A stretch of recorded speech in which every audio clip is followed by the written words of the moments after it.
How did that research program kind of get started up for you? Yeah, I was teaching a psychology of women course in the 70s at the University of Pittsburgh, and I think around 75, one of my students came to me and started talking about this problem with violence. And at that point there was no literature and people didn't know anything about it, and I didn't know anything about it. But I thought, this sounds important, this sounds like something we really need to think about.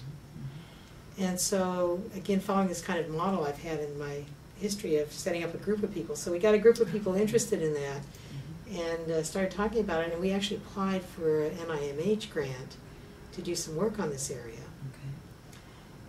Okay. And what we did, because again, this is kind of the model we used in running our book. You were saying, how did you write this book with no data? Well, we used the same model for our grants thing. We took theories, and we said, well, if these theories work, then this is what you would predict should happen.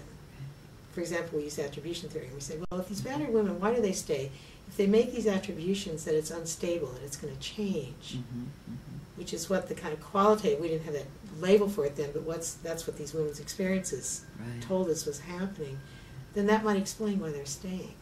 So that was one of the theories we proposed to test. So we submitted that grant to NIMH, and it was interesting because originally they weren't interested at all in it. And then it turned out that there had been this new group on sexual violence formed.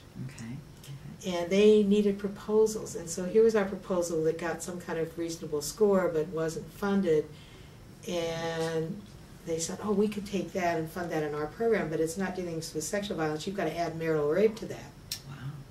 Which is something we didn't know anything about. So at that point. They dictated sort of what they wanted you to and we said, fine, that sounds great, we'll add that, sure. So we got this money very early to do that research.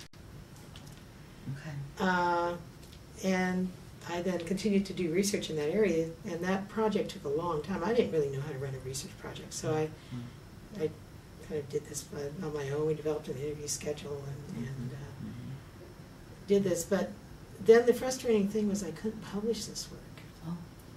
And the reason is because, again, we were working independently and we developed our own measures of violence. But it turns out we discovered there was this sociologist, Murray Strauss, who had his own measure of violence. And he was seen as the expert. And everybody who reviewed any paper we ever did said, well, you didn't use the CTS, we can't publish this.